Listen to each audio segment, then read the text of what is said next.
Bienvenue sur Monaco Info, voici les titres qui seront développés dans votre édition. En ouverture de cette édition, l'Agora des métiers qui a ouvert ses portes pour la 3e édition. Nous découvrirons une exposition en marge de la 42e édition du Festival international du cirque. Nous continuerons avec la conférence de presse d'avant-match de l'AS Monaco et nous terminerons avec votre Focus Info consacré cette fois-ci à l'évolution des travaux de l'extension en mer. L'opération a été renouvelée pour la 3e année. L'Agora des métiers se déroule cette année encore dans l'auditorium Régnier 3. Les élèves de 3e de la Principauté ont pu ainsi découvrir de nombreux métiers et rencontrer des professionnels afin de réfléchir sur leurs futures orientations. Alexandra Pani vous en dit plus. Le pas est parfois hésitant, les regards éparpillés. Ils sont en classe de 3e et ce n'est pas toujours chose aisée que d'imaginer son avenir professionnel à cet âge-là. Pourtant, c'est avec une certaine maturité et des questions bien choisies qu'ils arpentent les allées des stands de cette Agora des métiers. Ils ont une matinée pour recueillir le plus d'informations sur leur future orientation. Que sont forcément les critères de recrutement, les conditions physiques notamment aussi, parce qu'ils ont pu se renseigner un petit peu sur le site. On demande à un pompier pas mal de petites choses, s'il doit nager, courir, etc. Donc ils sont assez curieux quand même sur la condition physique. Et ensuite j'ai dit par rapport à la petite plus-value des formations spécifiques, comme les carrossiers, les peintres, etc. Pour la plupart, il n'est jamais trop tôt pour imaginer son avenir. Super bien parce qu'on a pu savoir après le bac où on pourrait aller et c'est super intéressant parce que c'est un peu la base pour après notre métier. Les métiers de l'administration, de la santé, de l'environnement ou encore de la grande distribution, 51 stands et une 60aine de métiers à découvrir pour les près de 450 collégiens présents lors de cette matinée. Ah oui, là c'est la découverte, franchement je ne sais pas du tout ce que je veux faire, voilà. Ça aide en fait ici, c'est bien, on peut découvrir un peu des métiers et puis voilà. Moi je ne sais pas trop ce que je vais faire dans le futur. Je sais que j'aimerais bien travailler avec les bateaux, alors je vais aller voir la marine parce que c'est intéressant. Mais sinon pas vraiment de grands projets. Non. À la mi-journée, les professionnels affichent de leur côté un large sourire. L'opération a remporté un franc succès. Première année, on est très très heureux et c'est des questions diverses et variées. Les élèves, c'était les élèves de 3e, sont très intéressés, donc ils voient un petit peu au niveau derrière, donc il y a un petit peu une liste plus ou moins exhaustive de tous les métiers du cinéma. Et en général, on a des questions sur le scénario, sur la production, sur l'acting, sur la réalisation, sur les métiers de la photographie. Qui sont là, donc ils découvrent à l'aide de la vidéo qu'on a préparée tout ce qui est l'envers du décor, parce que c'est bien beau d'être devant la caméra, mais derrière, sans l'équipe technique, il n'y a pas de film. Cette année, l'Agora des métiers s'est poursuivie avec les lycéens, en plus de l'après-midi découverte professionnelle organisée chaque année par la commission d'insertion des diplômés. Les élèves des lycées de la Principauté ont ainsi pu eux aussi échanger avec les professionnels sur leur stand. De précieux conseils sur des secteurs d'activité porteurs en Principauté et qui, espérons-le, auront suscité de nouvelles vocations. Et à l'occasion de cette 3e édition de l'Agora des métiers, nous avons pu rencontrer le conseiller de gouvernement pour les affaires sociales et la santé. Je vous propose de l'écouter, il est au micro d'Alexandra Pani. C'est extrêmement important parce que c'est le moment où il leur appartient de choisir et leurs études et par conséquent leur future orientation professionnelle. Et notre rôle, c'est d'être à leur côté pour les aider à prendre cette décision importante pour eux. Et c'est le rôle de la cellule emploi jeune et des services relevant du département des affaires sociales et de la santé que de les accompagner tout au long de leurs études supérieures en leur proposant des stages en entreprise, des jobs d'été également. Et puis quand ils auront achevé leurs études, en leur permettant d'être placés au mieux de leurs aspirations, puisque notre souhait en Principauté de Monaco, c'est qu'ils puissent exercer à Monaco et puis s'épanouir dans leur activité. Et moi j'ai confiance parce qu'en Principauté, ce sont entre 1500 et 3000 offres d'emploi qui sont publiées chaque mois en fonction des saisons.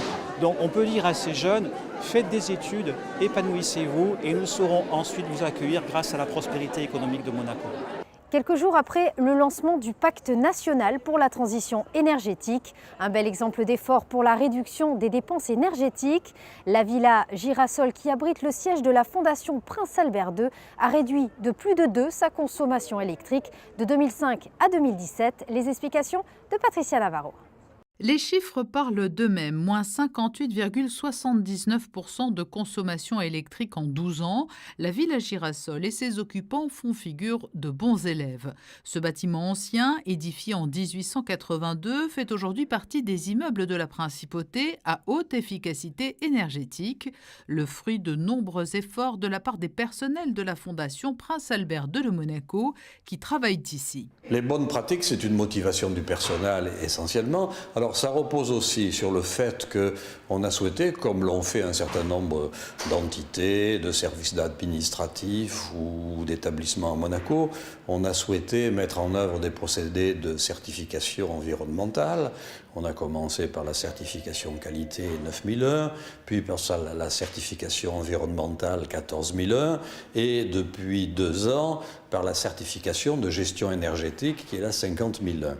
Donc tout ça implique le personnel de façon très très étroite et le motive afin qu'effectivement ces comportements soient aussi des comportements qui permettent de limiter les impacts environnementaux. Ces résultats plus qu'encourageants ont donc été obtenus grâce aux bons gestes et bons réflexes des personnels de la Fondation. Il suffit simplement, je dirais, d'être motivé et de ne pas laisser son ordinateur allumé quand on quitte le bureau, ou moins encore sa lampe ou son lustre, puisqu'on a pas mal de lustres ici.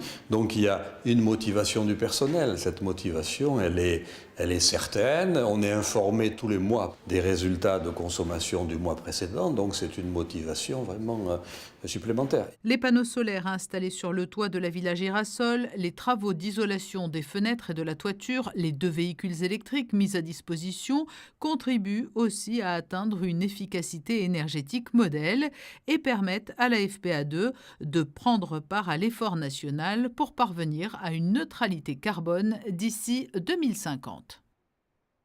Et dans le reste de votre actualité monégasque en bref et en images. Ce lundi, le ministre d'État, Serge Tell, le ministre de l'Intérieur, Patrice Sellario, et le ministre des Relations extérieures et de la Coopération, Gilles Tonelli, ont assisté à la réunion plénière de l'Association des consuls honoraires de Monaco, en présence de nombreuses personnalités de la Principauté. À l'ordre du jour, les actions menées en 2017, les visites marquantes de l'année écoulée, l'état des négociations entre Monaco et l'Union européenne, les mesures de sécurité mises en place à Monaco, la prévention et le traitement des attaques informatiques et pour finir, les différents temps forts qui ont marqué l'année. C'est une première pour lui. Sous le chapiteau de Fontvieille, cet artiste ne se produisait pas sur la piste, mais plutôt dans l'ombre, depuis les gradins. Michel Costiu a esquissé chacun des numéros de cette 42e édition du Festival international du cirque de Monte-Carlo. Alexandra Pani l'a rencontré. Quand il y a des choses comme ça, avec des accessoires et des groupes, c'est plus compliqué parce que le temps que j'arrive à saisir un corps, il y a déjà autre chose. Mais c'est la vitesse qui me sauve et en fait je fais quelque chose qui est impossible à faire, donc de ce fait tout est possible. Saisir la vivacité et la force d'un numéro en un éclair, voici toute la complexité du travail de Michel Costiu. Armé de son pinceau fétiche et de son flacon d'encre de Chine, il est venu pour la première fois cette année à la rencontre des artistes du Festival du cirque monégasque. Je travaille à la base beaucoup avec des danseurs, des comédiens, des acrobates. Bon, après les animaux c'est un peu plus compliqué parce que les accessoires sont plus complexes.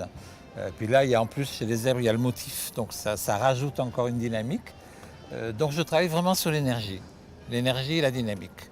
35 ans de spontanéité du geste, un geste élégant et fluide pour transmettre cette liberté de mouvement de ses sujets. Ça m'est venu peut-être après une formation très classique de dessin qui commençait à m'ennuyer un peu.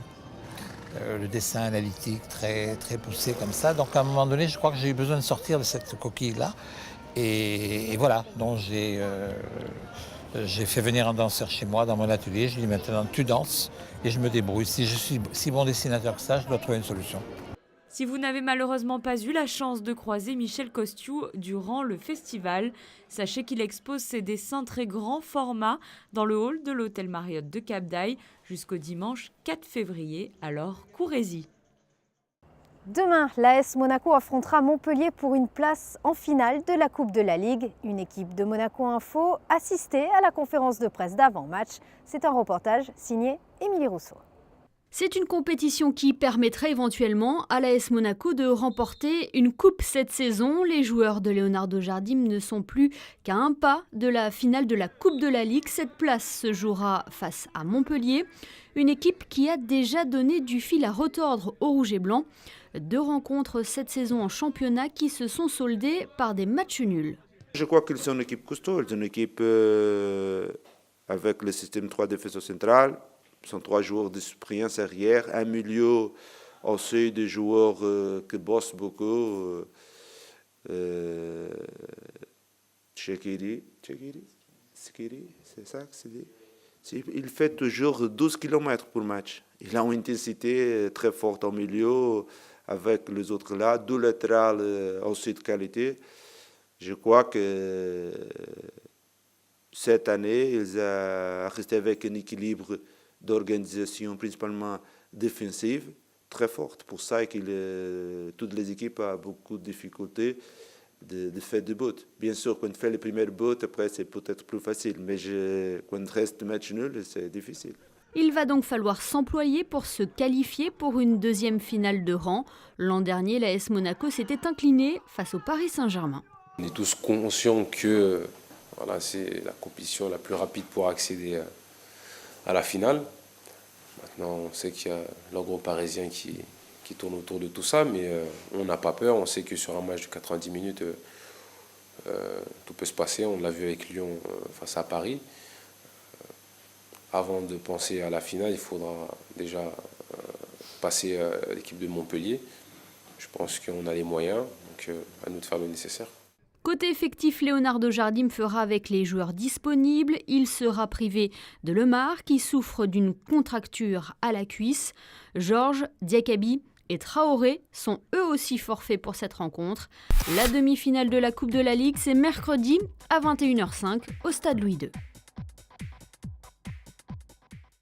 Et votre Focus Info, cette fois-ci, est consacré à l'évolution des travaux de l'extension en mer. Parmi les opérations d'envergure, la production des matériaux de remblai. Dominique Poulain s'est rendu dans les Bouches-du-Rhône pour suivre cette opération.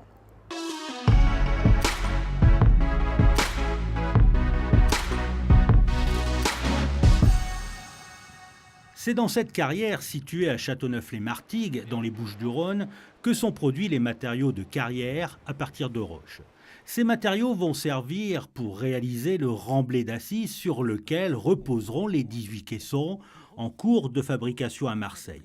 Ils contribueront aussi à remettre le fond de mer au niveau de ces caissons. Au total, un peu plus d'1 500 000 tonnes de matériaux seront extraits de cette carrière. Il faut à peu près 5 mois pour terminer ce remblai, 1 500 000 tonnes. Qui par la suite va être en fait vibrocompacté. Avant de venir installer les caissons, on va donc faire vibrer ce remblai en amenant des moyens maritimes puisque c'est un remblai sous-marin. Donc on va le faire vibrer et donc le compacter jusqu'au démarrage de la mise en place des caissons. Les premiers caissons arrivant au mois de juillet cette année. Les travaux de remblai commencent par l'exploration des fronts. Lors des explosions, des roches brutes et volumineuses sont extraites. Ces roches passent ensuite dans ces machines, appelées concasseurs. Ces concasseurs vont transformer ces blocs rocheux. Ils vont les réduire afin d'obtenir des granulats, des petits cailloux d'une taille plus exploitable. Le remblai de l'extension en mer de Monaco doit être constitué de matériaux allant de 20 à 180 mm de diamètre. L'opération de concassage permet aussi d'extraire la boue, le sable ainsi que les gravillons. Le 20-180 que vous avez vu conforme aux spécifications du référentiel technique, c'est un 20-180 donc qui est propre évidemment, dépourvu d'argile, qui respecte une granulométrie très ciblé, très calibré, qui a un objectif de tenue dans le temps du remblai d'assises des caissons, de densification. C'est un remblai qui a nécessité de nombreuses études pour mettre au point la granulométrie du 20-180 qui est réalisée ici, pour garantir justement une assise réellement fondée dans le sol marin, sur le substratum. Les granulats produits sont ensuite déversés dans une trémie, une sorte de grand entonnoir, avant d'être acheminés sur ce convoyeur pour passer dans une installation de lavage, et ce pour limiter leur impact sur l'environnement.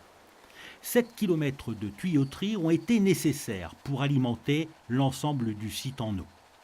Une fois lavés, les granulats sont stockés avant d'être déversés dans les bennes des camions. 44 camions exactement sont en rotation. Ils transportent chacun 30 tonnes de granulats. Direction Fos-sur-Mer, à une cinquantaine de kilomètres de Châteauneuf-les-Martilles. À Fos-sur-Mer, les granulats prennent place sur une plateforme. 12 000 tonnes de granulats arrivent ici chaque jour. Ils sont à nouveau criblés et lavés une deuxième fois. Des échantillons sont prélevés et passent dans cette pièce transformée en laboratoire. Les essais effectués portent sur des quantités réduites de matériaux. Ils permettent de vérifier et de mesurer certains paramètres. Je contrôle la granulométrie des cailloux avant le chargement de bateau. Donc ça veut dire savoir si les cailloux sont de bon calibre finalement. Tout à fait. De bon calibre et de qualité, ouais. Le laboratoire nous permet d'analyser la granulométrie des matériaux et la propreté, de manière à avoir des matériaux qui suivent une courbe bien définie pour la stabilité du remblai. Car les granulats utilisés doivent répondre à des impératifs de qualité et des caractéristiques propres à chaque usage. Les échantillons doivent par ailleurs être séchés à 110 degrés pendant 4 heures, 2 fois 2 heures. Les granulats sont ensuite acheminés sur le Simon Stevin, un bateau de près de 200 mètres de long, 50 membres d'équipage et 30 000 tonnes de capacité de charge. C'est le plus gros navire présent sur l'ensemble de l'opération de l'extension en mer. C'est la dernière escale, c'est chargé directement dans le bateau, direction Monaco. Si le bateau n'est pas là, on recrée un stock de manière à pouvoir charger le bateau dans les 20 heures requises pendant que le bateau sera là. Le Simon Stevin effectuera des rotations entre Fos-sur-Mer et la Principauté au rythme moyen d'une rotation tous les 3 jours. Il faut compter 20 heures pour le chargement et 14 à 16 heures de navigation entre les deux sites. Au total, il lui faudra une cinquantaine de rotations pour acheminer l'ensemble des granulats. Voici à présent les prévisions météo pour ces prochains jours. Mercredi, le temps sera couvert, une journée dans l'ensemble très nuageuse avec des températures comprises entre 7 et 12 degrés. Jeudi, même programme, une journée peu ensoleillée accompagnée d'un léger vent d'ouest. Vendredi, les éclaircies seront plus présentes, mais les cumulus seront toujours nombreux. Le week-end sera bien plus lumineux et le beau temps sera enfin de retour. Un beau ciel bleu samedi, tout comme dimanche, où le soleil imposera sa présence tout au long de l'après-midi. La semaine débutera elle aussi sous de belles auspices. C'est la fin de cette édition, merci de l'avoir suivi. À présent, retrouvez les films projetés en salle cette semaine grâce au magazine Cinéma signé José Sacré. À très bientôt sur Monaco Info.